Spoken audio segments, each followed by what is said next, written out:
This is Cesar Lopez, and I wanted to show you how to set up a Zoom meeting to help you in either mentoring or educating the public in our goal as Master Gardeners. So you want to go to the website www.zoom.com, and that gets you into the platform. If you need to create an account, go ahead and create an account. Free accounts are available. There's just some limitations. For example, your meetings can't be longer than 40 minutes. But then that doesn't mean that you can't end that meeting and then start a new one. So there's no limitations of how many meetings you can host. It's just there is a limit on how many people you can have on the call. So if to create an account, you go up where I'm going to go ahead and log out so you can see what it looks like.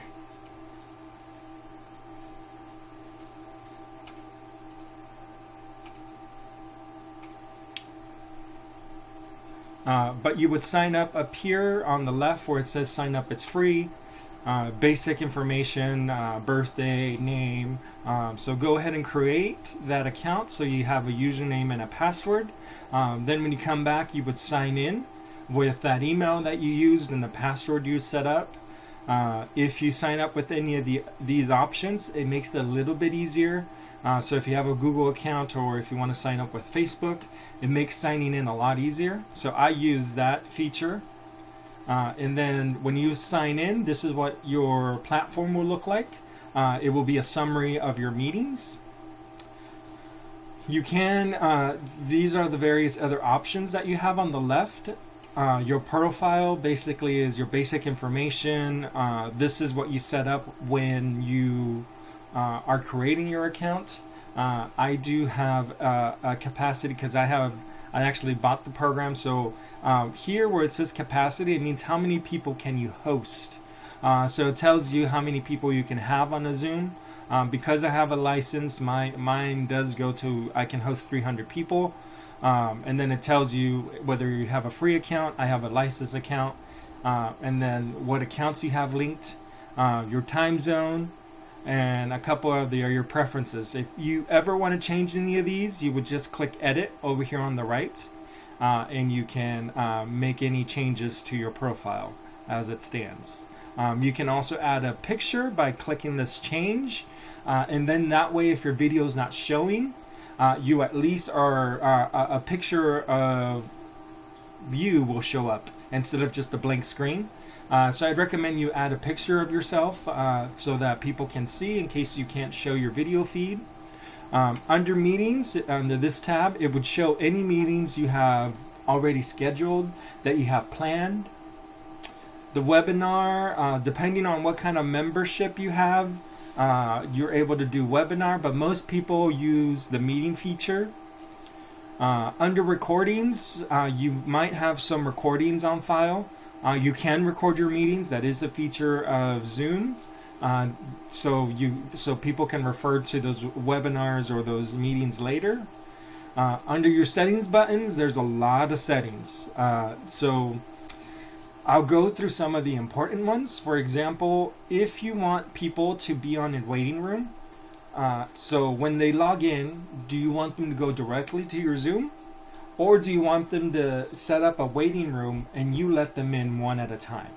I use this feature to take attendance with my students. So I have a waiting room available, but if that's not something you want, you turn it off by clicking and then it turns it off. I'm going to go ahead and turn it back on for my sake. But if you just want people to go directly into your Zoom, then keep that off. Otherwise, it's going to show a screen that says waiting in the waiting room, and the host will let you in soon.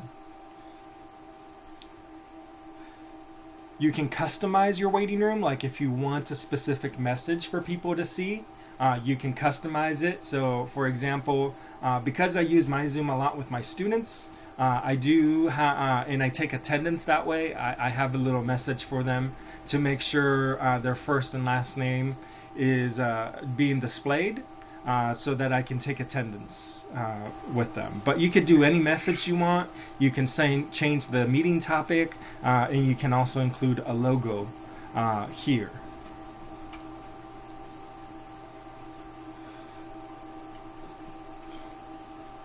And then to prevent people from accessing your Zoom that you do not want, password protecting.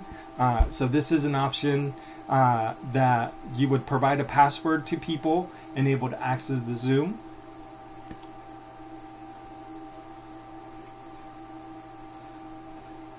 This button is important too, because even though you create a password, you can also enable the password to be embedded in the link, and that'll be important later on. I keep mine on so that it makes it an easy sign-on. So as long as the person has the link, it's not going to ask them for a password.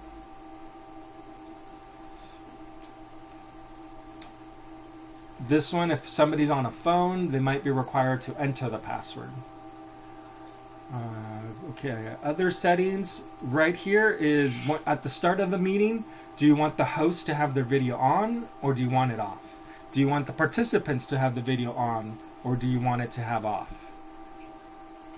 Under audio, I pick both telephone and computer audio.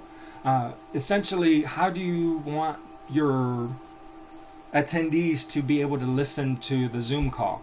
I give them the option of either telephone or computer audio. Depending on somebody's internet speed, they might not get the audio in clearly. So instead, they can use their telephone, their landline, or their cell phone, and they can call a number to get the audio on that device instead of it using their internet. So then they can get the video feed on their internet, on their computer, but then get the audio separately on their telephone. So I give that option. I keep that on for both telephone and audio. You have the option of just letting people into your room before the meeting even starts. I recommend you keep that off. If you do, essentially the meeting starts even before the host arrives. So I keep that off. That way it doesn't start till the host is there. Mute entry participants upon entry. I like to keep that on because we don't know, somebody might be coming in and it's really noisy. They might come in late, and so I keep it on so that they're muted as they come in, so that they are not they don't disturb the meeting if they come in a little late. So I keep it on, meaning that they are muted immediately once they enter the meeting.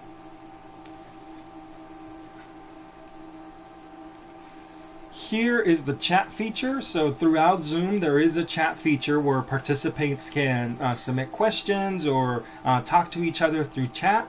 I leave that enabled so participants can talk to me.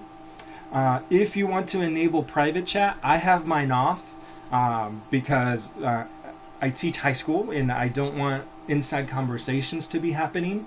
So if they want to use the chat feature, I want all that out in the open. So I don't allow my students to do private chat, but within your Zoom, you can go ahead and allow that. And so as people are talking to each other in chat, they can choose whether to send it to the whole room or to individual people.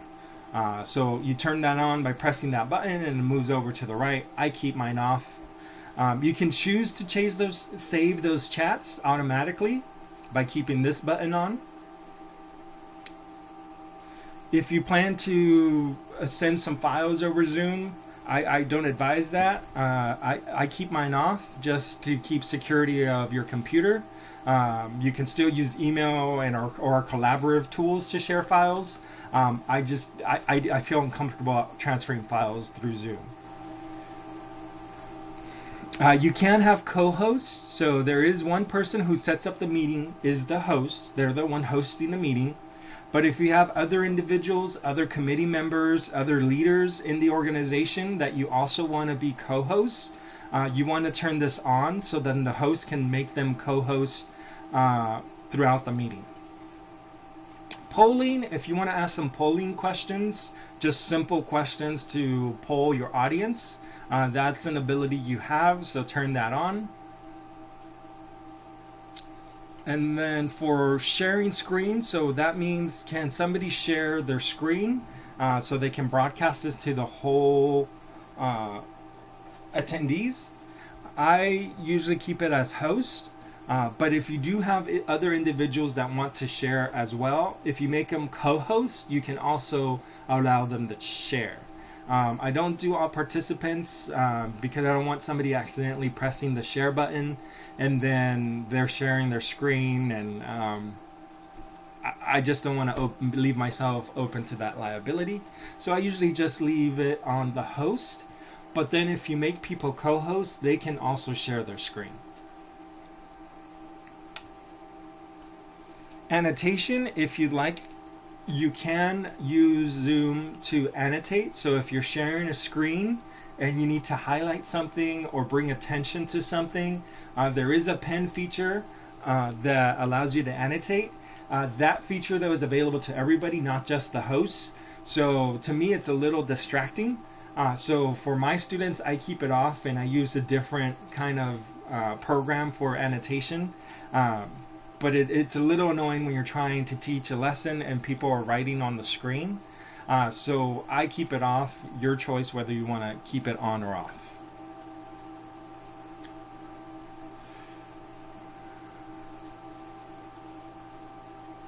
This one's another good one to allow people to rename themselves. You want to keep that on because sometimes they come in and it says iPhone 7 or Samsung Galaxy. So they're on a device that they don't have a Zoom account, and so they're on their device and it gets the name from their Zoom account. So there is a way for them to change their name once they're in the meeting, but they can only do that if this option is on. So those are the basics. These are some more advanced features. If you do want breakout rooms, meaning rooms where people can break out into smaller groups, you would enable the breakout rooms here in the advanced features.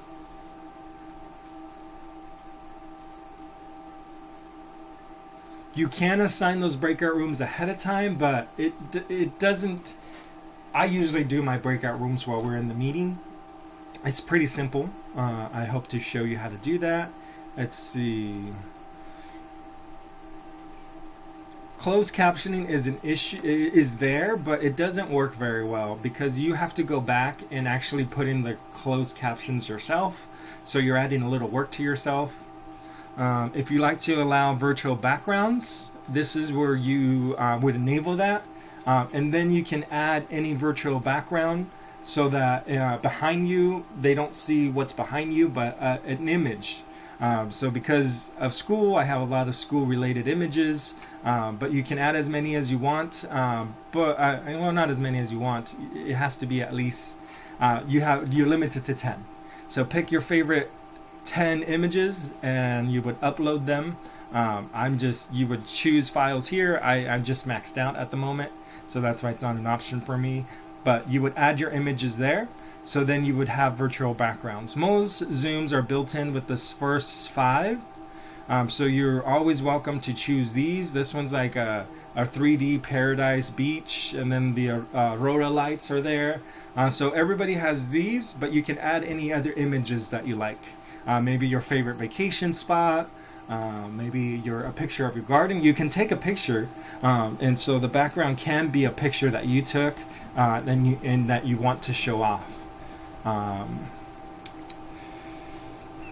Let's see, what are other important things?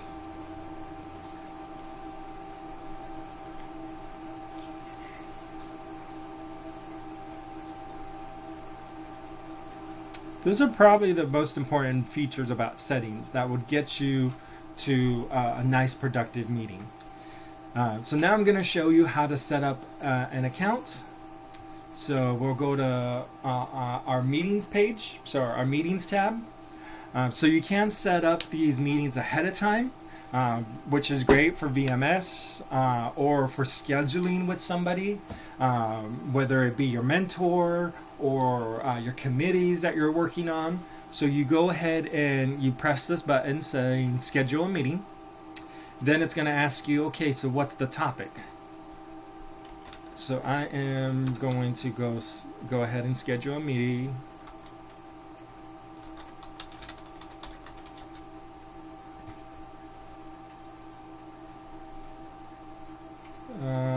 Well, So I'll just call it mentorship meeting. You can call whatever you want to call the topic of the meeting. You can. You can do a description if you want to do a short description. It's optional, not necessary. You can create templates. So if you are going to be meeting day after day, or you have standing committees that meet, you can have a template and it basically will create the meeting for you.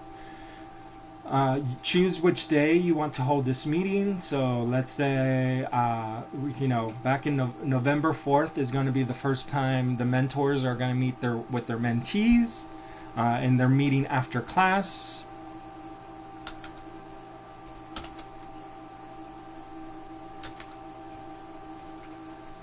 So make sure you pick the right AM PM.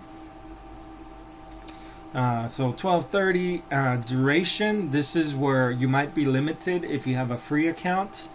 I have an education account, so we have an unlimited duration of meetings.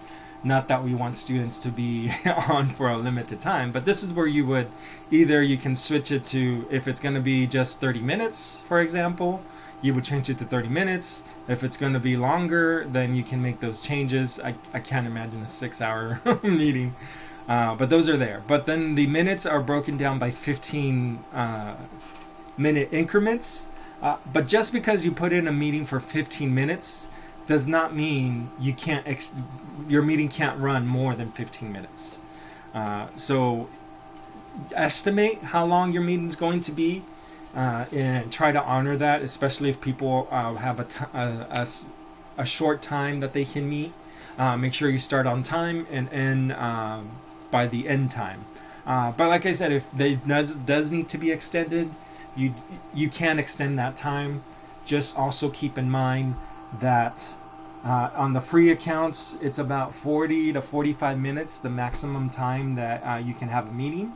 But like I said, then you can do a second meeting if you need to keep meeting, end that meeting, and then restart a new one. If you want people to register before they come to your meeting, you can click this button. I usually don't. Usually you can just send out the link, and people just click on the link when they're ready to sign in. You can personalize whatever password you would like to do. So if you don't want to do numbers, you want to make it a little bit easier. I don't know, Riverside Desert Master Gardeners, and then do a code 12375, whatever. So you can personalize your password. This is where you would tell it whether you want a waiting room for this meeting only. If you put it in your settings that you want to always have a meeting, it's always going to be clicked. If you always want to have a waiting room, it's always going to be checked. But if, for example, you don't want a waiting room for this meeting, you can uncheck it, and then when participants log in, they go right into the meeting room. If not, then they're going to be waiting in a waiting room, and the host has to let them in one at a time.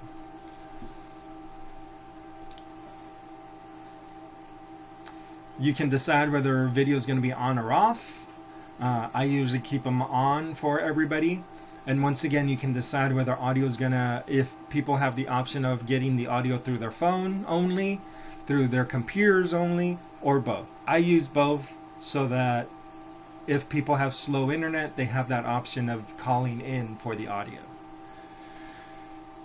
I usually never enable join before host, especially if I have, if I'm asking them to wait in the waiting room. I don't ever check that one. I do mute participants upon entry. That way, if somebody's a little late, they're not going to disturb your meeting if it's already started. If you want to pre-assign the breakout rooms, you can. I usually leave it. And then you can record the meeting. You can either record it to your computer, or you can record it to the cloud, like Google Classroom. Google into Google Drive. Or any of the other cloud devices that are out there. I usually record it to my personal computer, and then I have a record of that meeting.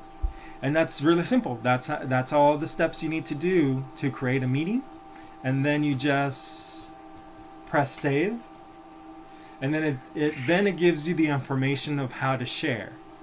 So if you are a calendar user, an online calendar user, it gives you a link directly. So I'm a Google Calendar person, so I always click on that, and then it tells you which account are you going to be using. So I use this one. I just have a lot of different emails. I have work and then school. So then directly, it's going to take the information from the meeting and it's going to drop it right into your calendar, and you can review it. It drops in the link for you, and then you just click save, and it drops it into your calendar. My calendar is super crazy, but let's look at November 4th. And right here, it is sitting right here. This is the meeting that we just put in.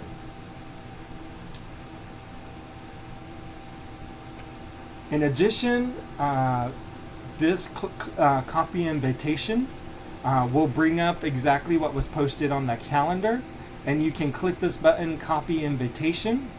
But really what they need is, I usually limit myself to here. This is really all the information they need. You do want to include the password in case it asks for them to enter their password. So usually that's the part I go ahead and share with people. If you click this button, it's going to copy everything. You might want to do it, especially if we're having a webinar across the nation. Somebody might need the number from the local number in New York to call. The other reason you also want to include the meeting ID and the password is that sometimes when people call in for the audio, they will need the meeting ID number.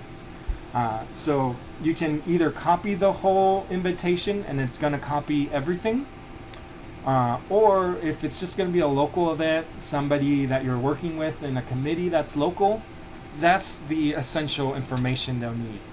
So copy that information, or you can copy all of it, and you can either share that through collaborative tools, or you can send it in an email. So you can easily drop it into any email. So for example, you just paste it and it's going to send that over. So you could do your recipients and your subject, and that's going to send over an invitation to them to the Zoom call. And then when your participants are ready, they can just click on the email and click the link, and it takes them right into the Zoom call. And a recommendation for you is that you send this link ahead of time so people can plan for it. It's in their calendar, but then also send the link the morning of your event.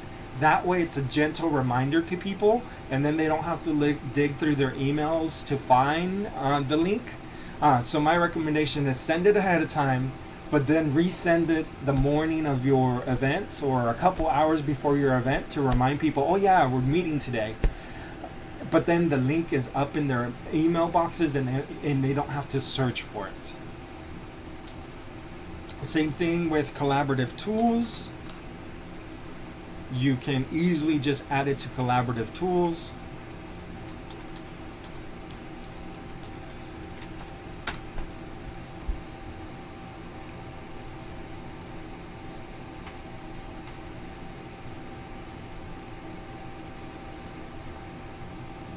So there's a discussion in the mentorship program. You can either add a new discussion, or if you wanted to add to the current discussion, you would just click that, and then you would add to discussion, and you would just drop that in and put a title for the message. And then this is another way to, if you're part of a larger committee, this is a way to ensure that everybody that's on that committee receives the email. So then you don't personally have to go looking for those emails. But you can send it through email if you already have it set it up. So that's another way that you can share your links.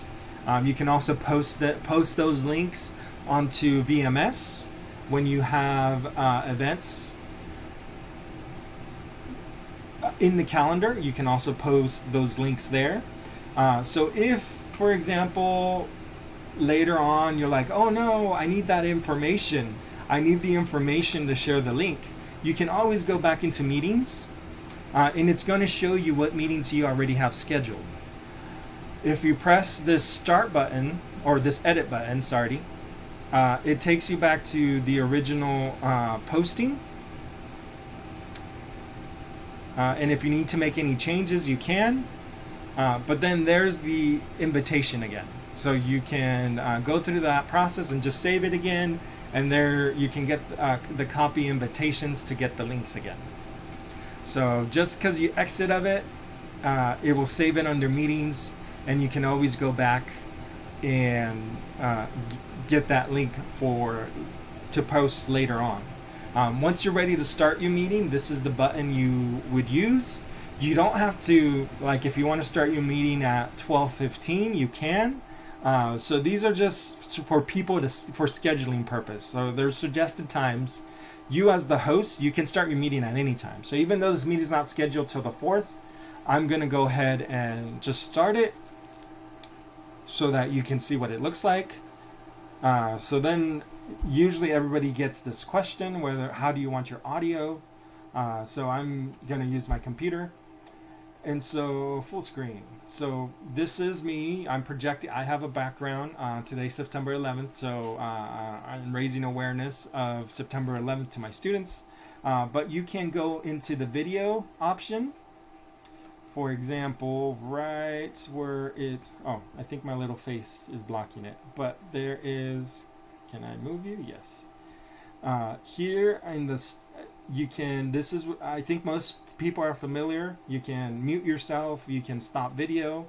But if you click this little option, you can choose to have virtual backgrounds. And whatever backgrounds you added are loaded here. So for example, if I wanted to change it to something more livelier, so that is at the Golden Gate Park in San Francisco, or we could be back at UCR or whatever. Or Morton's Botanical Gardens. So you can choose it. You can have fun with that. Under video features, they're basically fun little things. You can like add glasses to yourselves. You can wear a mask. So they're just kind of little silly little things. Or if you want to tone the color down, you can make it more cream or more of a darker color. So there's different filters just to enhance the experience, or you could do a background if you do not want to share the background you have.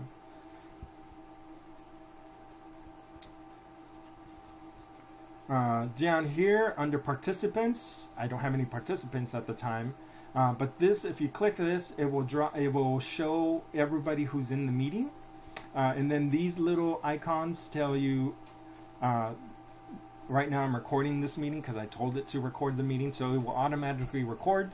Another way to know is up here on the left, it says recording, so that you know that it's the meeting is recorded. You can pause the recording, and then you can also stop the recording. If you're done recording, you can stop it. You can also, down here, if you don't automatically tell it to record, you can also start the recording down here. The participants will show up, so as they arrive, they will appear here. So then if you have a meeting room set up, they will also show up, but above participants, they'll say meeting room. And then you will have to click each person to let them enter your room. So in case you have like a closed meeting where only certain individuals are going to be allowed to be in the meeting, you can do the waiting room that way. I utilize it for attendance purposes. So as I let each student in, I can check them off that they're here. So that's an option if you want to have a waiting room or not. And once they're in, they'll be listed under participants. And it will show you whether they're muted, and that little microphone I'll show you. Oop. There'll be a little strike through, meaning that they're muted. And then there is a camera feature, which means are they showing their video. You can go ahead and Up here under the more option, this is for down the line. This is where they would rename themselves. And then you as the host can also mute people. So if somebody comes in and they are being really loud, you have the control to mute them. So you ask them to mute and they're not muting, so you gave them the benefit of the doubt. So you can mute them as the host. You can also unmute people. So that's a built-in feature to control the meeting. Then under polls, this is where you can create polls and ask questions, and it goes out to everybody in your participant room. You can do elections, or you can have votes this way. The chat feature will show up down here, and so if you don't see it, always click it. Or if you want it to go away, you want you're like, I don't need to see the participants. You click it, and then it goes full screen. But if you want it back, you click it again, and then if you want the participants gone, but just want the chat box, then that comes up. So you make it disappear by clicking it again. Share screen is when you want to go ahead and share your screen. So you would choose which window you want to share, or what file, or also down here, if you want to share any audio, you do have to click this little box so that it shares your audio with your participants. Otherwise, once you should go to share screen, they're going to hear your voice but not your audio in case there's a video or something. And so then you should still be able to see your screen that you're sharing. So in case you need to demonstrate, you need to go here, you need to do that, but then you're like, but my bottom box is gone. It's actually just moved over here. So just move your little mouse and you still have your toolbox down here. But it doesn't have everything because it's kind of limited. So click those little dots and you still have the other options of, where's the chat box? When you go to share screen, the chat box disappears, but you can click that chat box and there it is again. So you can continue the conversation and monitor. But usually if you're share screen, it's kind of difficult to monitor. So you might consider having somebody monitor the chat while you're sharing a screen.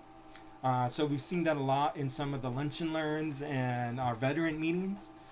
We'll have somebody that's monitoring the chat so then the presenter can just focus on presenting on their screen.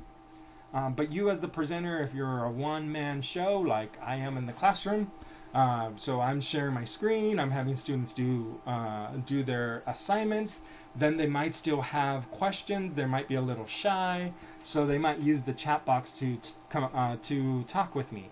And then once your participants are in, they would show here too.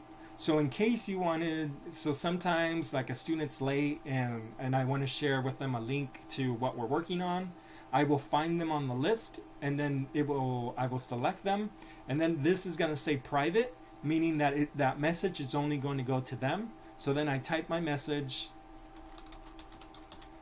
and like I said, it's going to say private and it's going to say their name, and then you send it to them. When it says everyone, it goes to every participant. One of the things that I do want to take notice is that when you do switch it to a participant and it says private, after you send them the message, it's still going to stay at private. So go ahead and come back and switch it back to everyone. So in case you need to address something to everyone, you're not sending that message just to that person. So in case it says private message, you do have to go into here and change it back to everybody.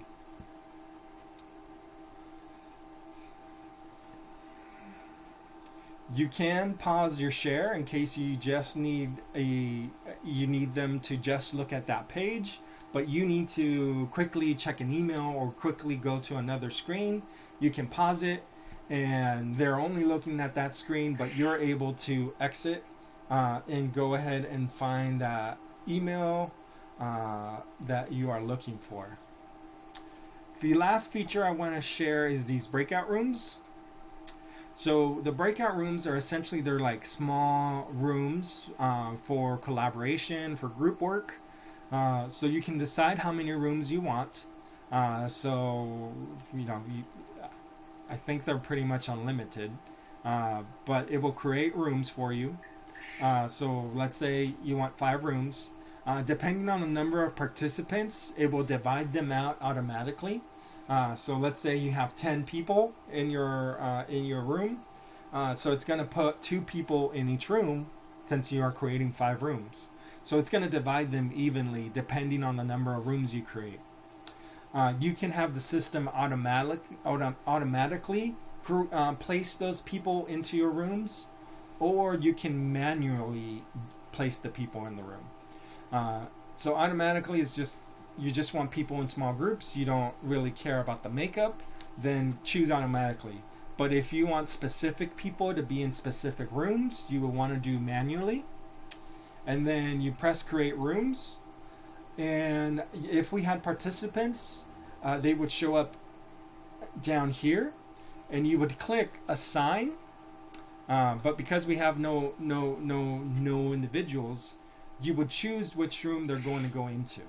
So if you wanted to be specific, oh, I want Bobby to go to room 1, I want Zoo to also go to room 1. So you would assign them. There would be an option here to move to which room. Once they're in the room, if for some reason they need to be moved, the participant will be listed in the room. You again select assign, and you can move them to a different room. You as the host has the option to visit any of the breakout rooms. So you can be in one, then go to another one, then go to another one. Students don't have, or your participants don't have that option. The host would have to move them to another room. You can add another room if it turns out, oh no, I need 6 rooms instead of 5. You can add them there.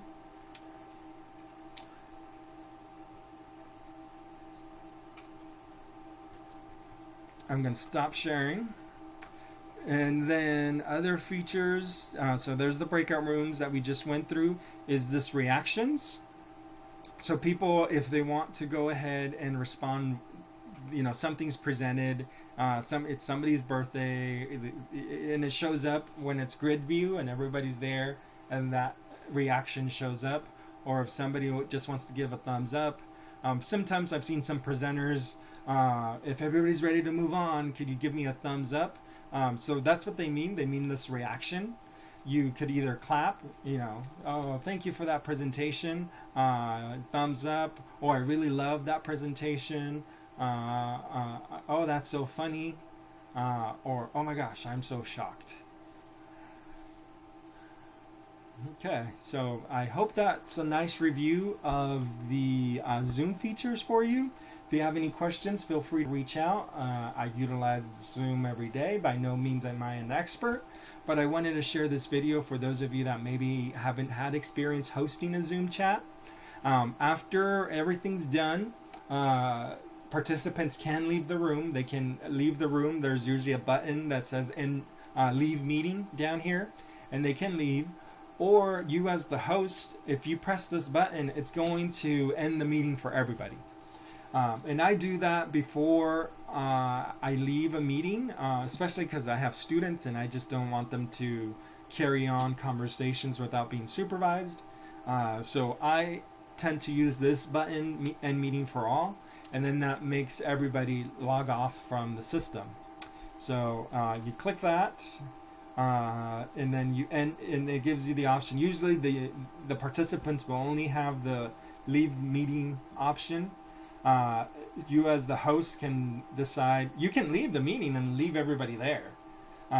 So if you need to go take care of some business, you can leave the meeting set up, and then you can rejoin that meeting again, or you can end that meeting for all, and that ends it for everybody. And then if you were recording, it's going to start compressing that file, and eventually it will pop up and say, oh, here's all your information. So if the chat, this is earlier from my class today, I was sharing some links with them, and then students had questions, so I was answering those. So if you like to save the chat, it does save them in this notepad version. But at least you have a running record of what was discussed. And then you can go back and also view the video. You can post it on a website. So that was my lesson earlier today. About 75% of you.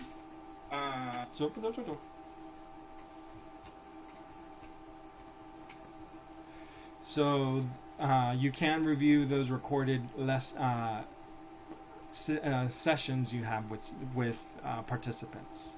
So I hope this has been helpful. Thank you so much for joining me today. And if you have any other questions, please let me know. Thank you so much.